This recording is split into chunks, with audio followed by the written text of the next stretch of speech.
የትምህርት ቤት የሙዚቃ ዘመን ጅማሮ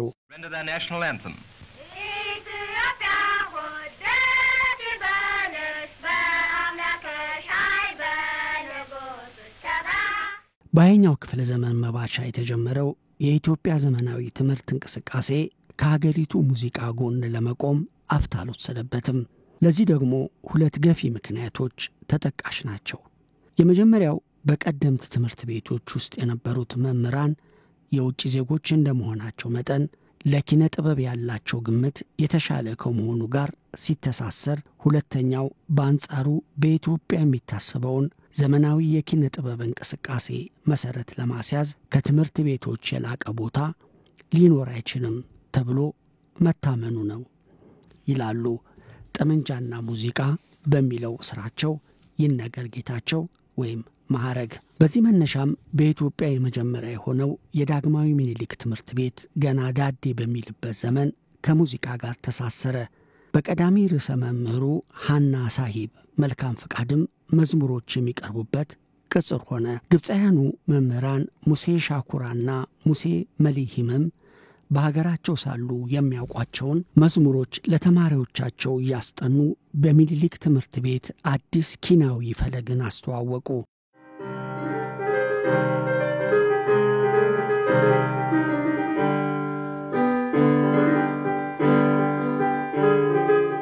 የዳግማዊ ምኒልክ ትምህርት ቤት በጅማሮ ዘመን በእንግሊዘኛና ፈረንሳይኛ ቋንቋዎች ብቻ ትምህርት ይሰጥ የነበረ ሲሆን በጊዜ ሂደት ግን አረበኛና ጣሊያንኛንም ተጨምሯል። ይህ ደግሞ ተጨማሪ መምህራንን ከተለያዩ ሀገራት እንዲመጡ በር ከፍቷል።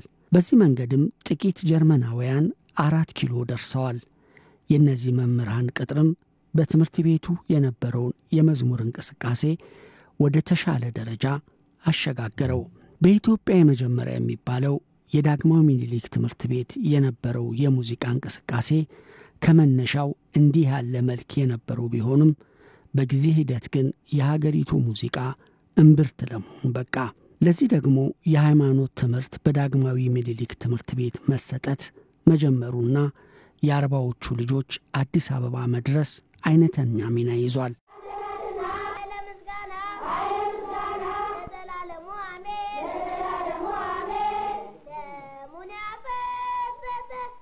በዳግማዊ ምኒልክ ትምህርት ቤት በጊዜው የነበረው እንቅስቃሴ ከዛ በኋላ የመጣውንም የሀገሪቱን የኪነ ጥበብ መንገድ የቀየረ ይመስላል።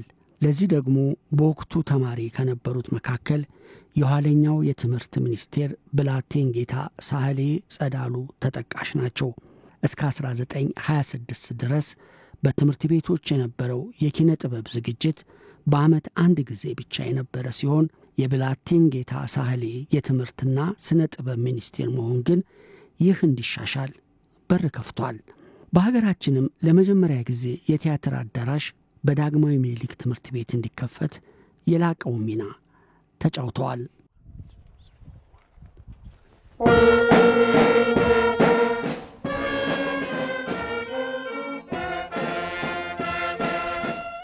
በ1906 የራሱን ሕንጻ አስገንብቶ ከሪ በከንቱ አሁን ወደሚገኝበት 4 ኪሎ አካባቢ የተዛወረው ዳግማዊ ምኒልክ ትምህርት ቤት አስቀድሞ በሀገሬው ስም በጥርጣሬ የሚታይ ቢሆንም ቀስ በቀስ ግን ትችቶች በጉልህ ይሰሙበት ያዙ። ትምህርት ቤቱ በውጭ መምህራን መሞላቱን ያልወደዱ ወላጆች የልጆቻቸውን እምነት ያስቀየርብናል በሚል ስጋት መላካቸውን ቀነሱ። ይህ አይነት ጫናም በ1916 ዮፍታሔ ንጉሴና መላኩ በጎሰው የኦርቶዶክስ ሃይማኖት መምህራን ሆነው ምኒልክን እንዲቀላቀሉ አስገደደ። የሁለቱ መምህራን የዳግማዊ ምኒልክ ትምህርት ቤት መቀላቀልም በዘመኑ የሙዚቃ እንቅስቃሴ ላይ ለውጥ እንዲመጣ የላቀ ሚና ነበረው። ለትምህርት ቤቶች የሙዚቃ ዘመን መፈጠርም የራሱን አስተዋጽኦ አበረከተ። በኢትዮጵያ ሙዚቃ ታሪክ ውስጥ ከ1917 እስከ 1928 የዘለቀው የሙዚቃ እንቅስቃሴ የሁለቱ የሃይማኖት ሊቃን ወደ ኪነ ጥበቡ ዓለም መግባት ደግሞ ድሮውንም በመዝሙር ዜማዎች ዳዴ የሚለውን የሙዚቃ መንገድ በዛው ጎዳና አጸናው። በ1917 በሙዚቃ ታሪካችን ውስጥ የተለየ የሚባለው ግን በርካታ መዝሙርና ተውኔት የደረሱትና ዮፍታሔና መላኩን ከሰፊው ተመልካቾች ጋር በማገናኘቱ ብቻ አይደለም። ይልቁንስ በዳግማዊ ምኒልክ ትምህርት ቤት የታጠረው የሙዚቃ እንቅስቃሴ የተፈሪ መኮንን ትምህርት ቤትም በዚያው ዘመን ተከፍቷልና ወደዛም ተጋባ። እንዲህ ያለው አጋጣሚም የዘመናዊ ትምህርትና ሙዚቃን ግንኙነት ፈር ያስያዘ ሄደ። ይህ ትስስር እስከ 1920ዎቹ አጋማሽ በልዩ ልዩ ሃይማኖታዊ ክንዋኔዎች እንዲሁም በንግስናና በወላጆች በዓል የታጠረ ሲሆን በ1926 ግን ኪነ ጥበቡን ተቋማዊ የማድረግ አምሮትን ፈነጠቀ። እቅዱ ሰምሮም በኢትዮጵያ ታሪክ የመጀመሪያውን የቲያትር ድርጅት ተመሰረተ።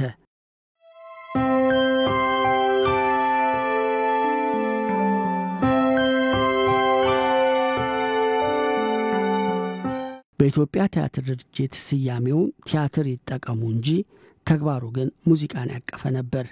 ስራ በጀመረ ወቅት የቀረበውን የሙዚቃ ትርኢትም ለዚህ ማሳያ ነው። ይህ የሙዚቃ ትርኢት አስቀድሞ መንግስታዊ በሆኑት የብርሃንና ሰላም እንዲሁም የአእምሮ ጋዜጦች ላይ ማስታወቂያ የተሰራለት ሲሆን በምረቃው ዕለትም ቀዳማዊ ኃይለ ሥላሴና ክቡራን ሚኒስትሮች በቦታው መገኘታቸው ተዘግቧል። በዚህ ወቅት አዘጋጆቹም ንግግር አድርጓል። በዚህ ወቅት 15 ያህል ሙዚቃዎች ለመድረክ በቅተዋል። የጎጃምኛ፣ ትግርኛ፣ ጎንደርኛ፣ ጉራጌኛ፣ ኦሮምኛ፣ ምንጃርኛ፣ የመሰንቆ ጨዋታ፣ የልጃገረዶች ጨዋታ፣ የእምቢልታና የመለከት ጨዋታ፣ የቤተ ክህነት ዜማ፣ ሽብሸባ፣ የገና ጨዋታ ዜማ፣ የዶርዜ ጨዋታ፣ የጉምዝ ጨዋታ፣ የሶማሌኛና አፋረኛ ጨዋታዎች ናቸው። የኢትዮጵያ ቲያትር ድርጅት በዚህ አይነት ሁኔታ ጉዞውን ቢጀምርም የወረራው ዘመን ግን ያሰበውን ያህል ሲያራምደው አደናቀፈው። ብልጭ ያለው ተስፋም እንደ ጠዋት ጤዛ ረገፈ።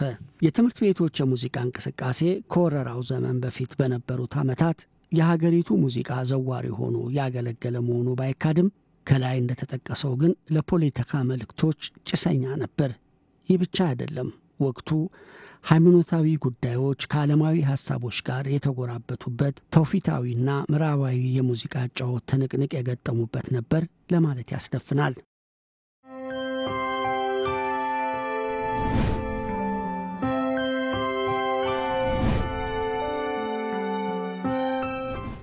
ጠመንጃና ሙዚቃ ላይ ይነገር ጌታቸው እንዲህም ይለናል።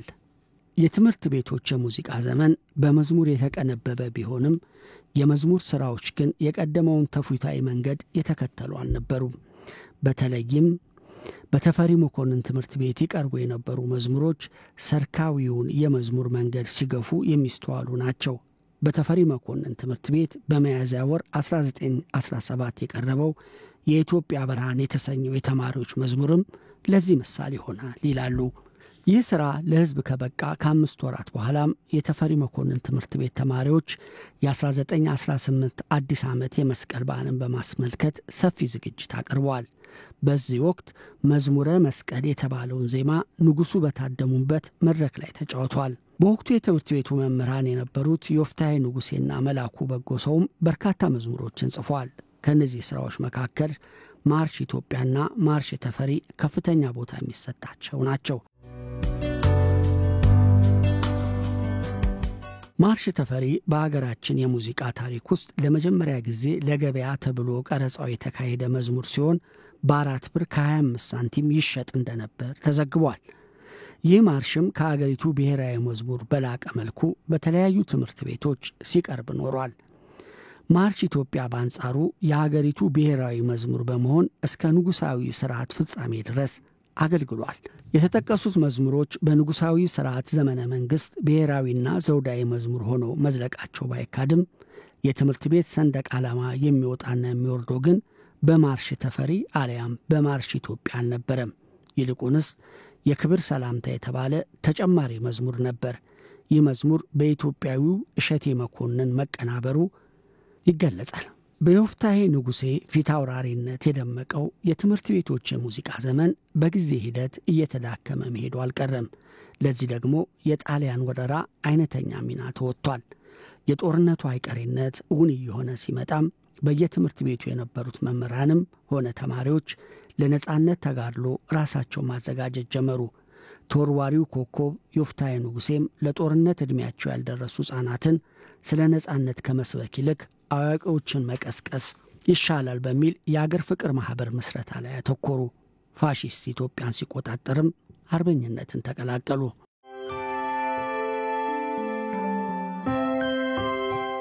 የፋሺስት ወረራ ድባብ በትምህርት ቤቶች የሙዚቃ ሰማይ ላይ የጣለው ደመና በቀላሉ የተገፈፈ አልነበረም። በዚህ ምክንያትም ኢትዮጵያ ነፃነቷን ብታረጋግጥም ትምህርት ቤቶች ግን ወደ ነበረ የጥበብ ቦታቸው መመለስ አልሆነላቸውም። ዮፍታሔ ንጉሴና መላኩ በጎ ሰውን የናፈቀ ይመስለው ዳግማዊ ምኒልክ ትምህርት ቤት እስከ 1947 ድረስ ከሙዚቃ ቲያትር እንቅስቃሴ የመመነኑ ምስጢርም ከዚህ ይቀዳል።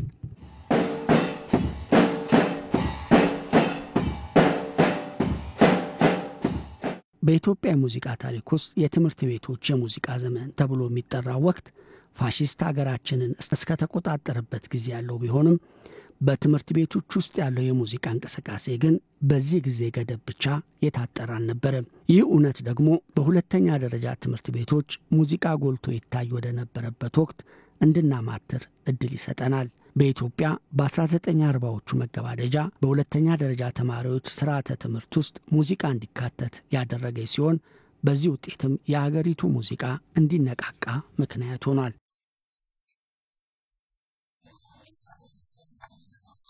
አዲስ አበባ ላይ በዳግማዊ ምኒልክና በቀዳማዊ ኃይለሥላሴ የመጀመሪያው ቀን ትምህርት ቤት የታጠረ የመሰለው የሙዚቃ እንቅስቃሴም በተለያዩ አካባቢዎች ጎልቶ እንዲታይ በር ከፍቷል። በሐረር መድኃኔ ዓለም፣ በደሴ ወይዘሮ ስህን፣ በአዳማ አጼ ገላውዴዎስ እና በአርሲ ራስ ዳርጌ ትምህርት ቤቶች ውስጥ የሙዚቃ ባንዶች መመስረትም ፉክክር እንዲያየል አድርጓል። ይህ ፍኖትም በአገሪቱ ታሪክ የመጀመሪያ የሚባለውን የግል ባንድ እስከ ማዋለድ ደርሷል ይሉናል ጠመንጃና ሙዚቃ ላይ ይነገር ጌታቸው ማዕረግ።